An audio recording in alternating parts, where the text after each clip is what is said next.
I'm Bruce Warner. I'm the president of the TriMet board, and I'm going to call the regular meeting of the TriMet board of directors for Wednesday, February 27, 2013 to order. And we'll begin our meeting with our reports. I'm going to ask the general manager, Elmer Farland, to give us the general manager's report. Mr. Farland. Yeah, Mr. Board President, members of the board, everyone, good morning. I wanted to first give you an update on our hours of service implementation. As you know, and we announced previously that we had reached agreement with the ATU on an hours of service policy. There were a lot of complications, however, associated with implementing that policy over a period of time. We had just completed our spring sign-up, which is actually effective this weekend. And so the first sign-up of operators that really we can make the policy fully effective is June, our summer sign-up. And so that will be done, of course. But we wanted to make sure that that we achieve the objectives of the hours of service in this intervening period. And so developing sort of the rules of transition between now and that summer sign-up when we will be fully compliant with that policy was fell to our ACE executive for operations, Shelley Lomax, and her team, as well as Bruce Hansen and his team of transportation executive board members. And I'm pleased to say that we had a very successful conversation with the ATU related to that. My thanks to Shelley and to the ATU for their cooperation in doing that. With this, we do have actually implementation of new separation between assignments of minimum of 7 hours for bus operators beginning immediately. And then essentially beginning March 3rd, we'll implement a similar separation for the extra board. A lot of details associated with that I don't really want to bore you with, but just to note that there was a very successful conversation with the ATU, and I think we have a good result. We have good separation between assignments of operators related to the fatigue issue.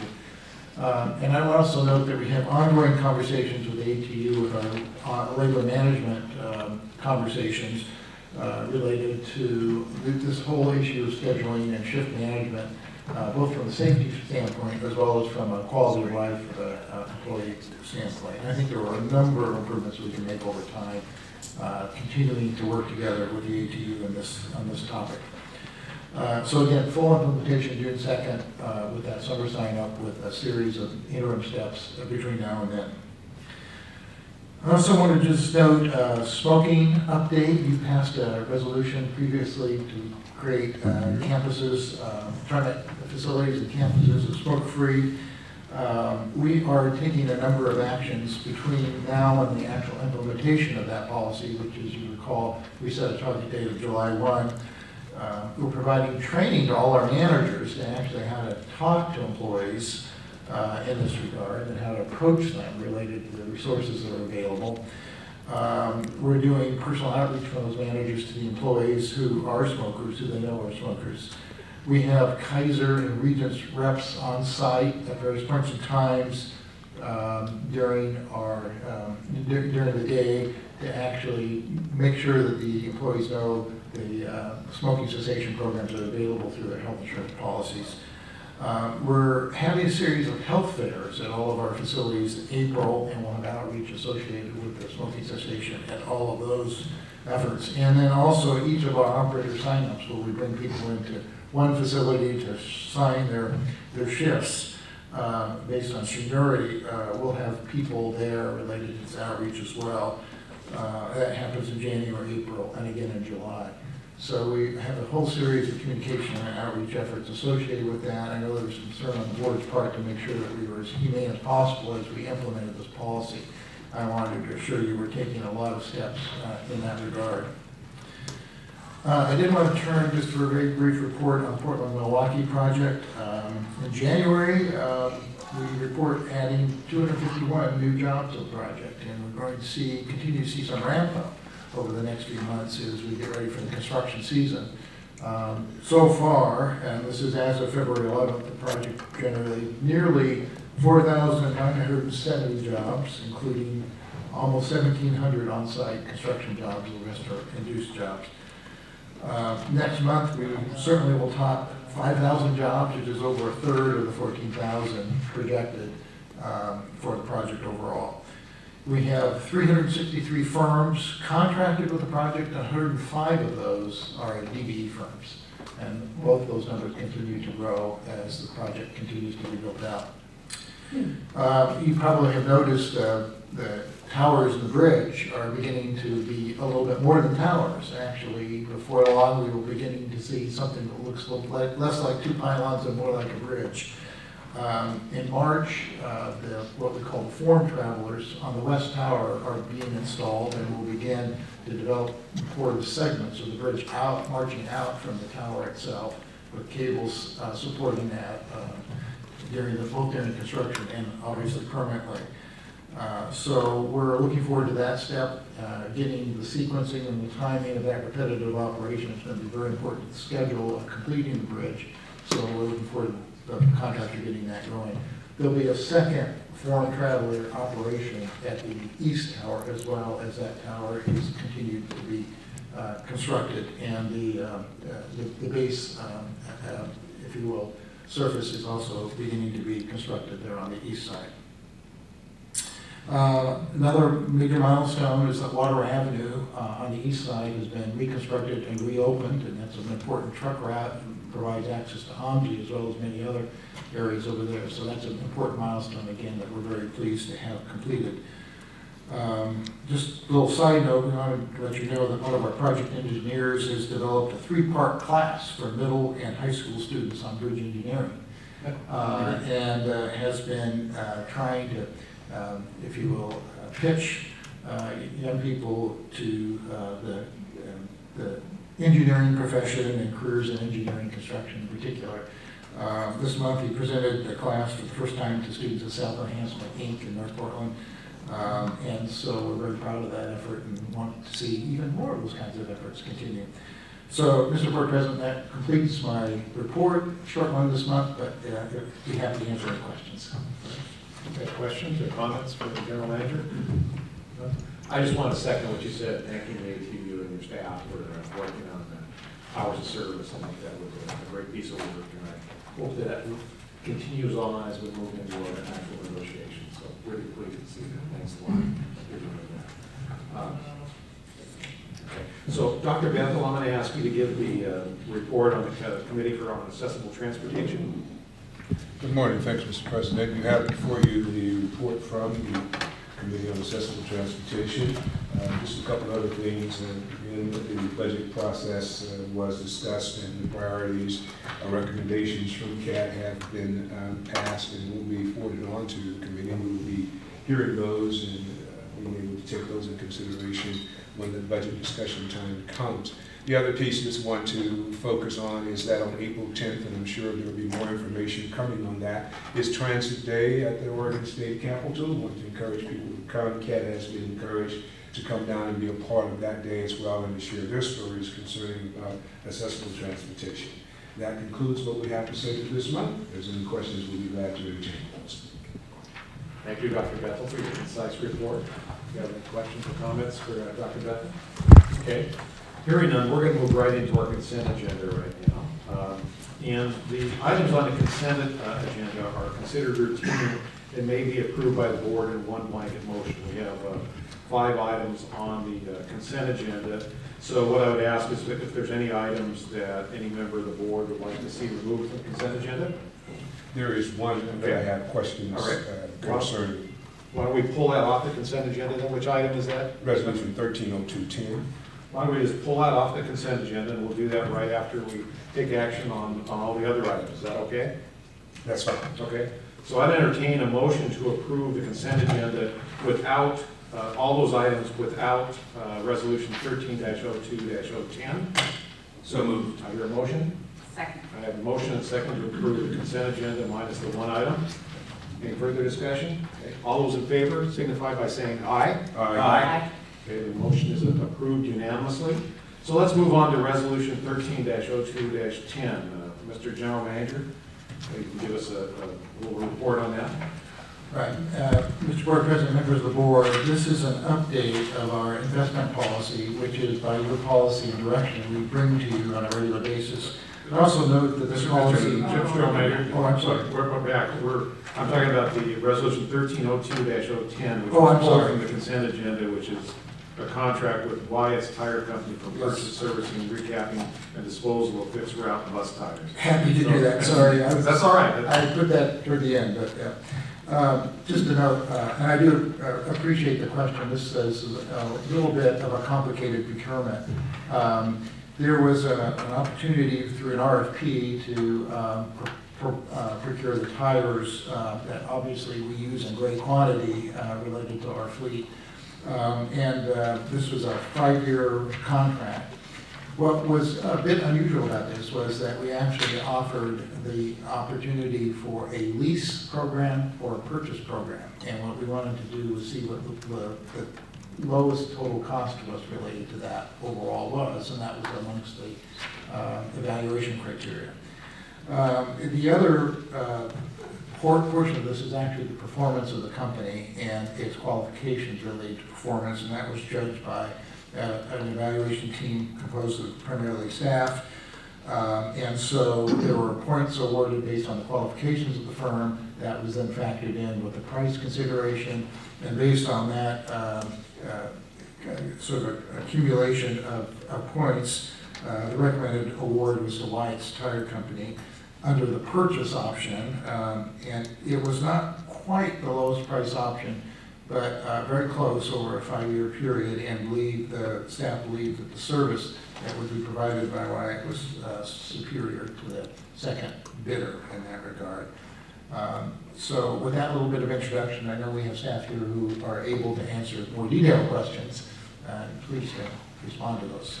Dr. Guthrie, do you have some other questions or concerns? That's one field that I guess I have quite a bit of expertise in, having done a number of years in the tire business, not only in terms of buses and cars, but even off-the-road construction and mining construction. And a couple of questions that had to do with, number one, was is Wyatt the recapper themselves in terms of recapping the tires, or are they going to sub those out, and who is they're using in terms of subbing those out?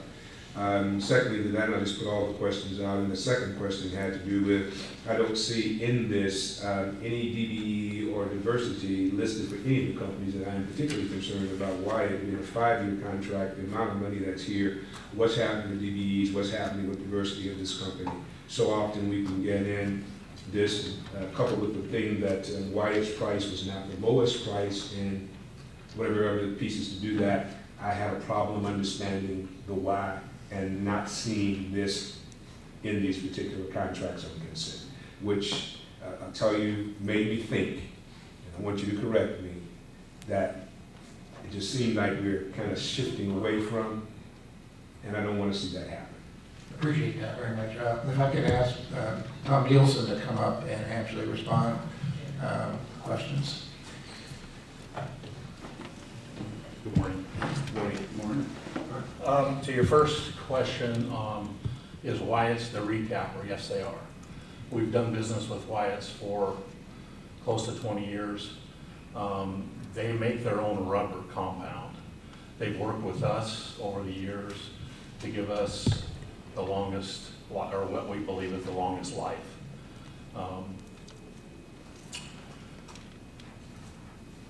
Over the years, currently they provide us service on a weekly basis to each of our 3 shops, making tire deliveries so we don't have to store a lot of tires, which makes it very convenient for us. We don't have a lot of room in the shops to store a lot of tires. One of the technical portions of this contract was your work plan, and Wyatt's outscored everybody else considerably. And the next bidder, or the lowest bid, work plan was incomplete as we judged it. So they scored considerably lower. The other questions you're going to have to please repeat. Okay, let me follow up one on the work plan. The difference that I see on the proposals in terms of work plan is only by 1 point. Wyatt being 32, Michelin North America being 31. That's not a big spread in terms of work plan. So I need a little bit more as to how Wyatt's plan with 1 point far exceeds the work plan of the other proposal. Okay, there was only, Wyeth's only bid on the purchase contract. They didn't bid on the lease contract. Michelin and Bridgestone only bid on the lease contract and not the purchase contract. Goodyear bid on both. Okay, Goodyear was the lowest bid on the purchase and on the lease, as I remember. No, actually, it was, just to note, the Goodyear was the lowest on the lease, but Wyatt was the lowest on the purchase. And I would just note that the difference in work plan between Wyatt's and Goodyear was, Wyatt's was scored on the work plan at 32 points and Goodyear at 17.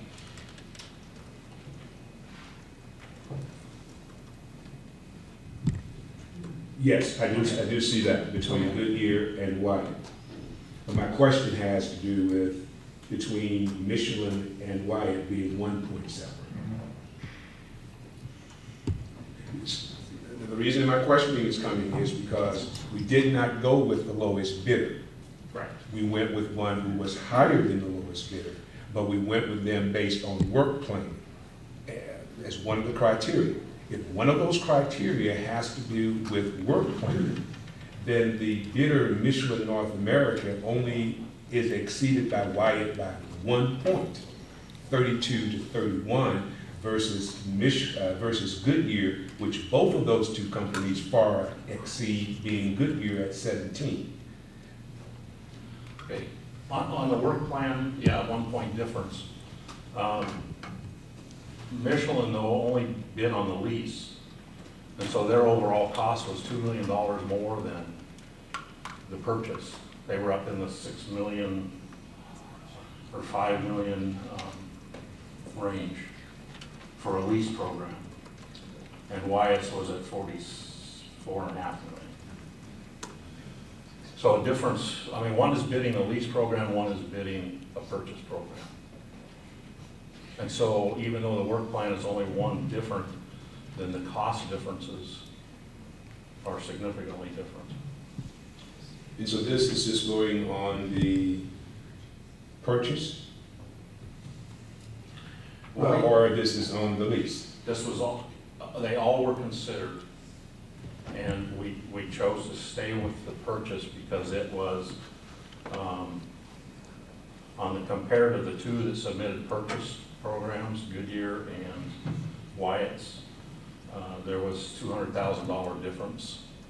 We've had a long-standing business with Wyatt's, and they provide a service to us that we didn't believe Goodyear could provide, and Goodyear didn't put that in their proposal, how they would integrate into our business satisfactorily. That's why they got the lower score on the technical side, or on the work plan side. So I don't know that I'm still not answering your question. Maybe I could help just a little bit, which is, I think, well, we were ambivalent. We didn't care whether we leased or purchased. We just wanted the lowest value out of the lowest cost to us from either of those programs. And so when you look at the combination of the work plan and that dollar value, whether it was leased or purchased, the cell of the matrix that came up highest was essentially Wyatt's purchase proposal to us. And as you see, total score of purchase 94 for Wyatt's, that compared to 62 on the purchase for Goodyear, or 89 for Michelin on the lease. That's the comparative number, trying to blend in both the technical and the price scores. I hope that maybe that confused it further.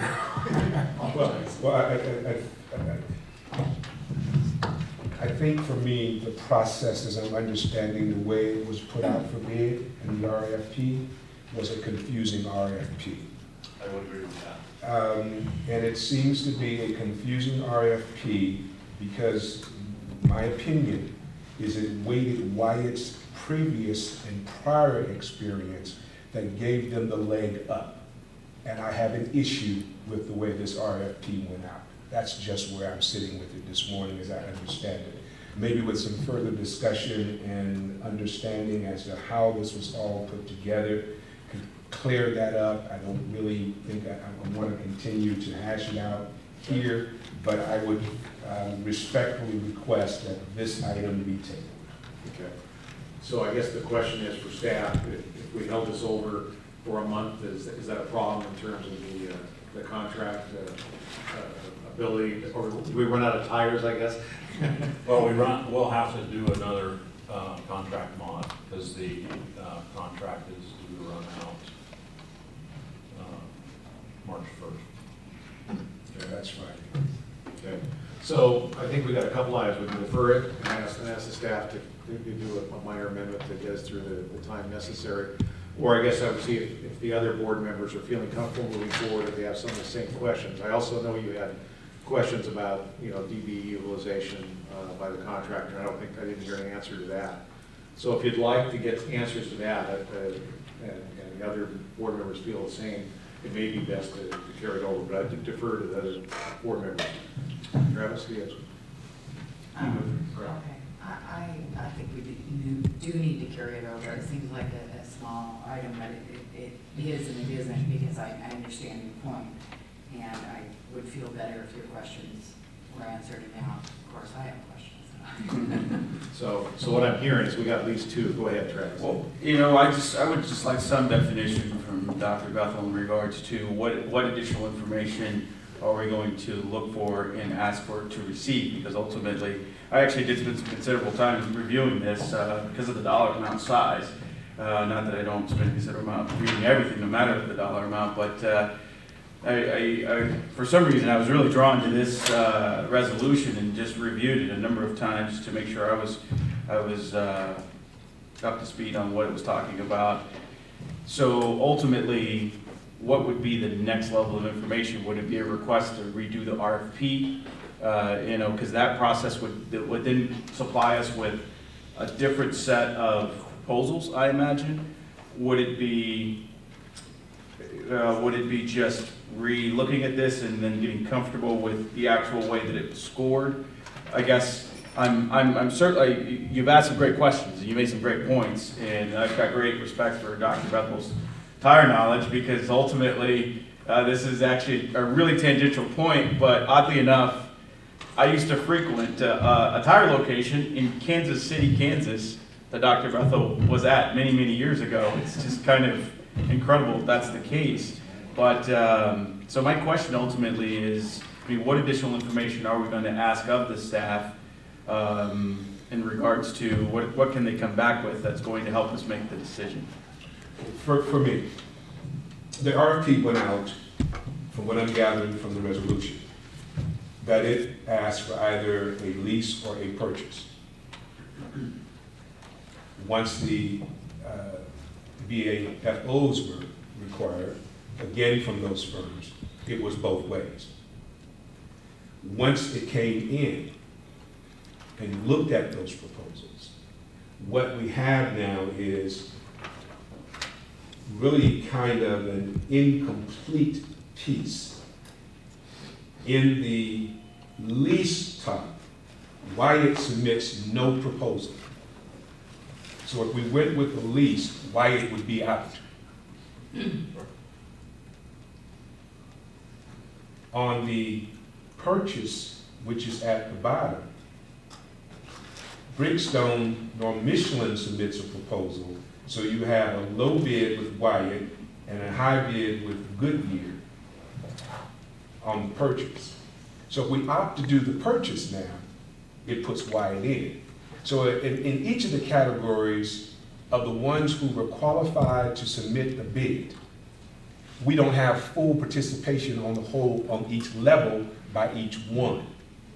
It would have seemed to me that it would have been less confusing to have sent out a RFP in the beginning to ask for bids either on just purchase or just on lease. So we were comparing an apple to an apple, an orange to an orange, but it was a mixture, which then allowed one to say, in this area, I choose not to submit a bid, but I will submit a bid in this one. So looking at this to get to the lowest, well, even getting, if we were talking about getting to the lowest bid, we could lease tires at 4.5, but then we could purchase them at 4.6, $200,000 difference. So what you said to me is that the difference was made up based on the work plan, which then allowed Wyatt to be in the winning spot. That seems to me that this RFP seems to be weighted, and I don't think that's what happened. That's why I wanted to understand more the process of how we got here. But the confusion to me was the beginning of the RFP process. We didn't care which way we went, and then the Wyatt pops out at the lowest, work plan, prior history, gives them the up, now we're there. And I'm just trying to understand that whole process as to how you went through that. Sorry I created more questions for everyone else, but the process did not sync for me. Plus, then the other piece about the diversity in DBE. What is this company doing? Is this company just a company that does none of that? Is there not an opportunity to bring any DBEs in, since they manufacture and do their own rubber compounding and they are the recappers? Then what is the diversity in terms of their company? Are we continuing to look as TriMet, that when we do business with corporations and businesses, that they are doing equitable business with everyone? Or are we just, again, carving out some contracts that just go to a single one without any diversity at all? It's too much money. Economic times are just, of such that there's just questions that just pop up, and I didn't see that in this. And there's a substantial amount of money, and it's a 5-year contract, and then there's a possibility of modification. I may not be on the board when those modifications come along, but certainly while I'm here, that becomes my question.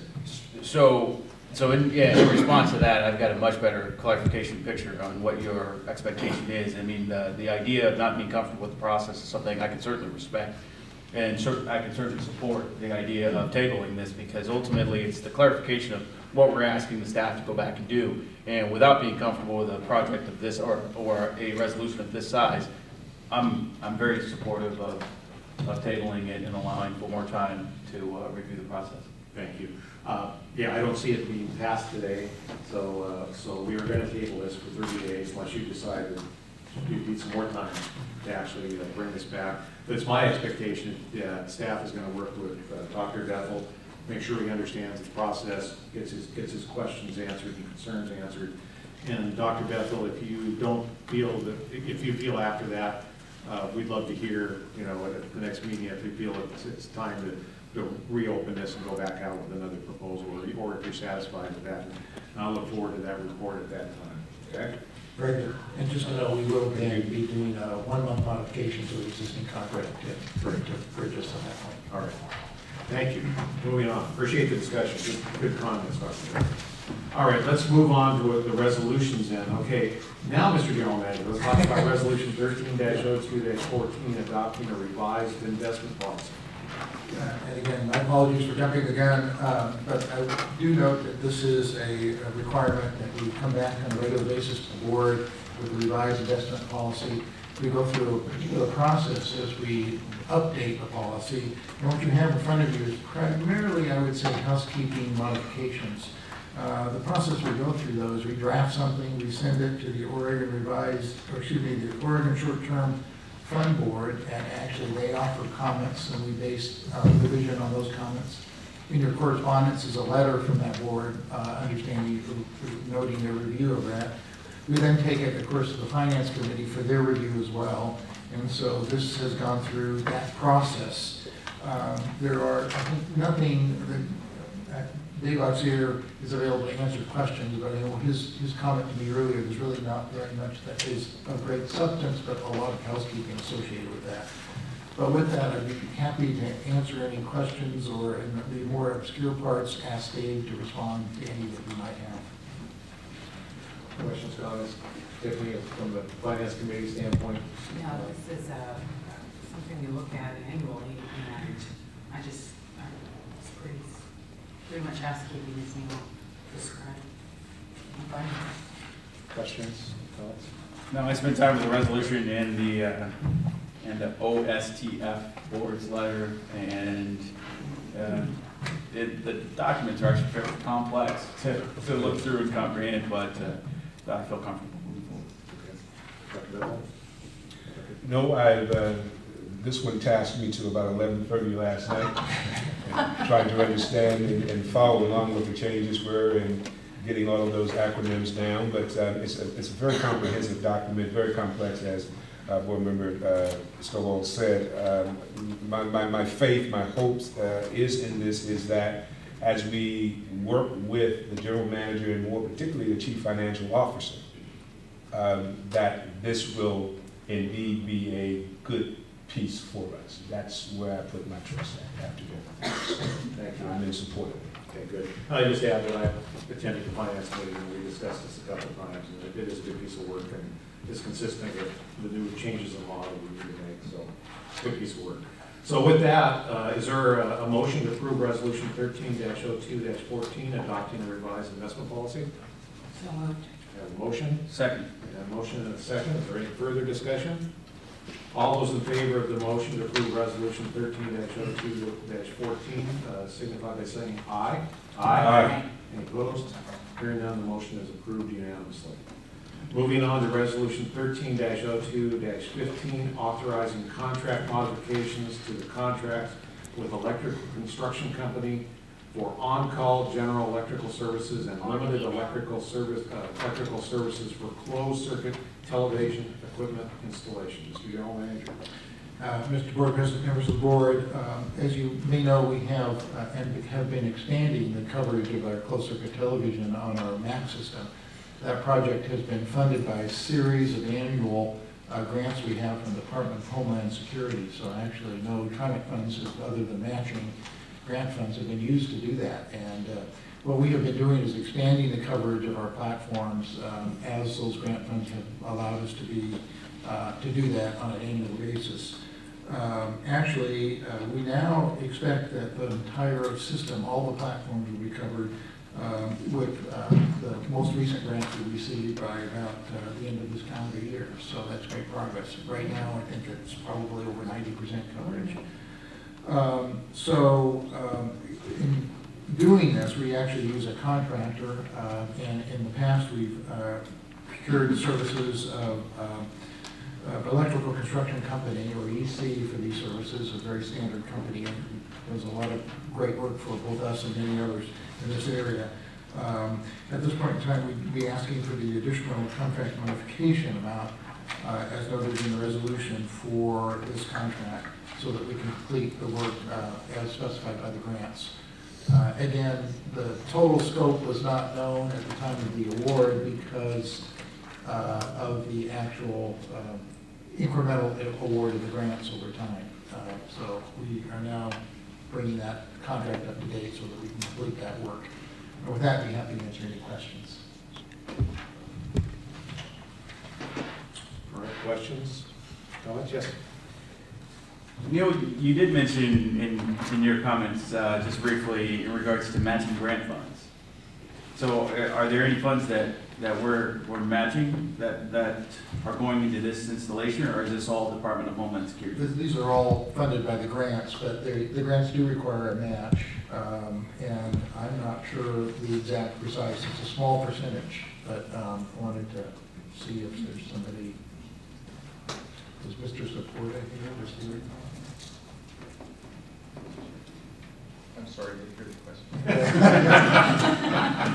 The match proportion associated with the DHS grants for CCTV installation. There is no match. Okay, I understand correctly. Excellent. My first read of the resolution, I missed the Department of Homeland Security when I was reading through it, and every time I saw DHS, I thought, why is Department of Human Services funding CCTV? So then I went back and realized it's Homeland Security. Much better fit. The question I have is $699,000 is the total contract, is that right? That's my understanding, yes. What was that number? $699,000. Oh, okay. And that's the total of the contracts. Over a long period of time. Over a The long period of modifications time. have increased that by, So our resolution is to continue working with the electrical construction company as we move forward. and modification is, in this case, 200,000.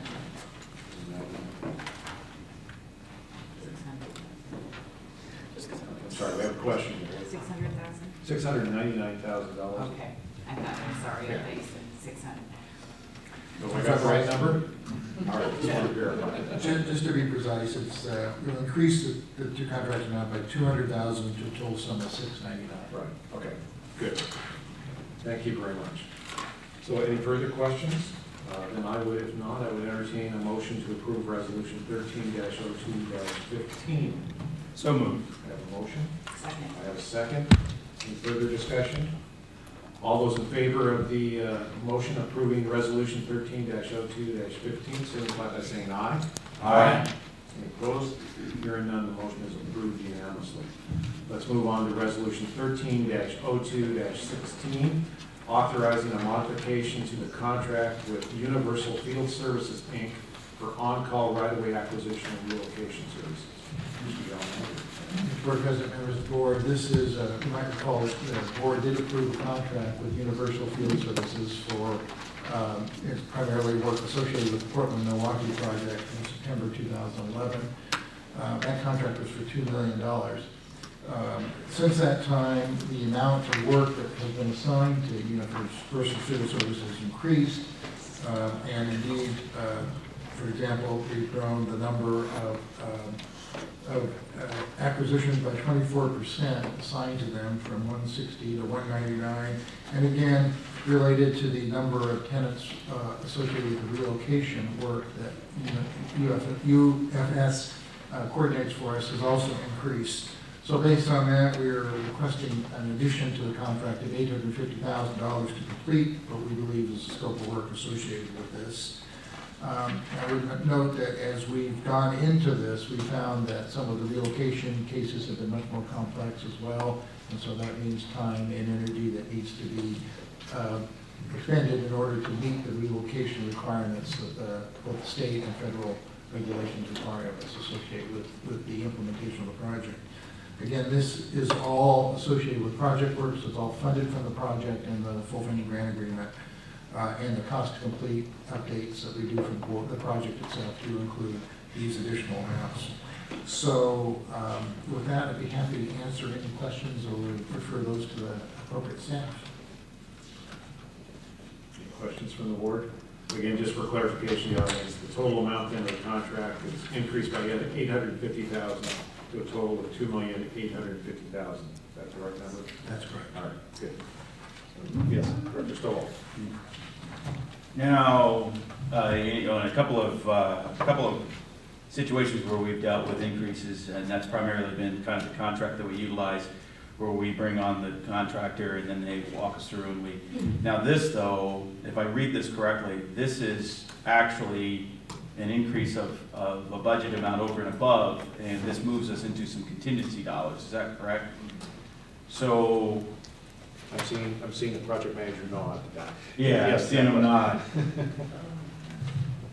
So when, whenever I see it's moving into contingency, that's certainly a much higher level hurdle to kind of get over, rather than just, the nature of our current contracts.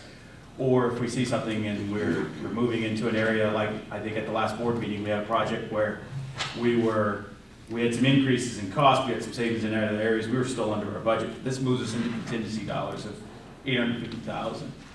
So what prompted, I know the General Manager McFarland just mentioned that there were some unforeseen things. Can we get a little better description of what those items are or were? Sure, good morning. So the increases, as the General Manager mentioned, were really primarily driven by two, I'll add a third factor. One factor is just simply the increased number of properties. Not only is there a 24% increase in the number of properties, but these are the people that go deal with the property owners and tenants. And we've also found in numerous instances where one property might have 6 or 7 tenants. So that's just a lot more individual meetings and negotiations that the contractor has to provide for us. So that was one primary driver. A second driver is due to the very complex relocations that we've had. And we've talked about this in our previous briefings. Those are over budget. I mean, we are spending more on relocations than we expected. It's a very complex, case-by-case driven consideration. We're trying to maintain these businesses and the jobs they provide. And some of these are very, very complex industrial properties that just take an enormous amount of coordination and meetings and arrangements to make sure that we get the business relocated and keep it in business while that's happening. The third factor, and this comes into the contingency conversation, when you originally awarded this contract, you awarded a second contract to another firm in a much lower amount, $500,000. They have not been able to provide us with the local people with the right kind of experience, so we're not really tapping that contract. We've used about $100,000 of that one for a very specific person that was able to provide us terrific help, but we don't really anticipate using any more of it. So part of this $850,000 increase on this contract is really untapped capacity from that one that we'll spend on this contract instead. The remaining $450,000 though is a direct reallocation of our contingency funds, and that's what the contingency is for. I mean, we do our best to estimate and to transfer monies between budgets, but we also have this contingency amount, which does get drawn down over the course of the project, specifically for handling unanticipated increases. So when we talk contingency, I mean, we could have various levels of contingency. We could have contingency in each specific kind of section of work. I mean, we could have contingency for construction, engineering, this relocation. Now, when we're using the contingency in this terminology, are we talking about in the aggregate? I mean, I know this is kind of tough to say that at this point of construction, but are we saying that we're looking at the contingency in the aggregate of the project and we're moving into that contingency? Or is this something where we're saying we've got contingency specifically allocated to this section, and that's the contingency that we're referencing at this point? Closer to the second. We have really two types of contingency. It's all in the one pool of contingency. We take portions of it and assign it to specific contracts as change order allowance, and you do that when you award the contract. So that contingency is only used for that contract until the contract is done. Any remainder would go back to the pool. The rest of the pool, though, we have sort of partitioned into different uses. And so we have one that's for right-of-way, and we've used all that. We have another one that is for just general remainder, we call it owner's reserve, and that's what would fund this one. This is a very small piece of that total owner's reserve pool. One more question. Please. One more comment. So ultimately, when I'm thinking, when we finish off the project and when we're talking contingency now, and your explanation was perfect. We have the greater pool. We allocate it out into specific sections, and we utilize that contingency. And sometimes it's utilizing the larger pool. We can ultimately still come in at or under budget on the total aggregate project, even though we're using the term contingency now. Oh, yes, indeed. We certainly hope that will be the case. So do I. It'd be a great conversation to have. It would be the right conversation to have at the end of the project. Excellent. Thank you. Thank you. Other questions? Yes? So in terms of the two contingencies, do you have a feel of where you are right now in your percentage? So what's the percentage of contingency for each of the categories? Is it 6%?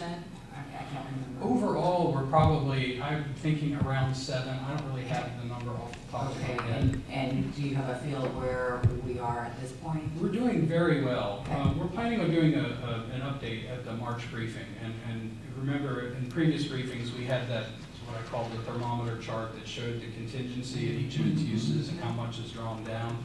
And so we'll update that again in March. But I would say we're doing very, very well. In fact, most of the change order allowance that is assigned to contracts has not been used yet. Now, there are pressures against it, and I'll show you what those look like, but right now we're doing quite well overall. And we're nowhere near the level where FDA wants to participate in a conversation about how contingency is being used. And I think that's the biggest, because when we look at a resolution, it's hard to see where we are in comparison to the bigger picture, so that would be helpful. Okay. that might be a suggestion for future discussions. Draw down some contingency to give us a little more background in the packet. Your March briefing will. Okay, all right. Thank you. Dr. Bethel, do you have any questions? All right. Seeing no further questions, do I hear a motion to approve Resolution 13-02-16? So moved, Mr. President. I have a motion. Second. I have a second. Any further discussion by the board? Hearing none. All those in favor of the motion to approve Resolution 13-02-16 signify by saying aye. Aye. Any opposed? That motion does approve unanimously. Moving on to our final resolution of the day, Resolution 13-02-17, which is authorizing TriMet to acquire by purchase or by exercise of the power of eminent domain certain real property necessary to construct through the construction of the Portland-Milwaukee Light Rail Project. Mr. General Manager. Board President, members of the board, just to note that this property was included in your overall authorizing resolution for acquisition of property for the overall Portland-Milwaukee Light Rail Project. It is a private parcel at the terminus end, necessary for the ultimate park and ride garage at Park Avenue. We have currently completed appraisals and actually submitted offers to the owners. They are represented by counsel. We would like the authority to move ahead with the condemnation process, and during that process, as you well know, our goal is to reach resolution with the owners through the negotiating process. And so, but this allows us the assurance that we can actually access the property by the date needed for the construction efforts. I would also note that the condemnation process does allow us generally with the concurrence of the property owners to actually deposit funds in court that they can have access during that negotiation process as it continues. So it sometimes has some advantages for the owners as well as we continue the negotiation process. With that, we'd be happy to answer any questions, but we recommend approval at this time. Do you see any questions or comments from the board on this one? We have had some briefing on this, so I think we know where we are. Seeing none, then do I have a motion to approve Resolution 13-02-17? So moved. Need a motion? Second. I hear a second. Any further questions, comments from the board? If not, all those in favor of the motion to approve Resolution 13-02-17 signify by saying aye. Aye. Any opposed? Hearing none, the motion is approved unanimously. Thank you. Okay, let's move on to the last two items of business today. We have two ordinances, and I'll point out their first reading only, which means we are not going to be taking action as a board on these ordinances today. However, we'll do the reading by title only, and then I don't know whether we need to open a public hearing or what. We have a couple of folks I know who would like to make testimony on at least one of these items. So I'll follow your lead after you read the General Counsel Tran, maybe you could read the first ordinance by title only. Yeah, I'll read the title and then you can go ahead and open it up for Okay, the hearing if there's anyone to testify on it. So this is ordinance number 327 of the Tri-County Metropolitan Transportation District of Oregon, TriMet, amending Chapter 14 of the TriMet Code to revise the definition of net earnings from self-employment. Thank you. So since I do have two people, it's not that two people are signed up for the next ordinance, so I'm seeing nobody wants to testify on this. I guess it would be an opportunity to ask if there's any questions that the board might have of staff on this, because this will come back to us for second reading and adoption at our next meeting. Is that the plan? That's correct. All right. So, Director Stovall? No questions here. Pretty straightforward. Director Bethel? No questions. All right. We could just give you just a brief explanation thank you. of what it does. So due to the fiscal cliff legislation, some deductions that had expired were then reenacted sort of retroactively. So this will realign our code so that people who are filing their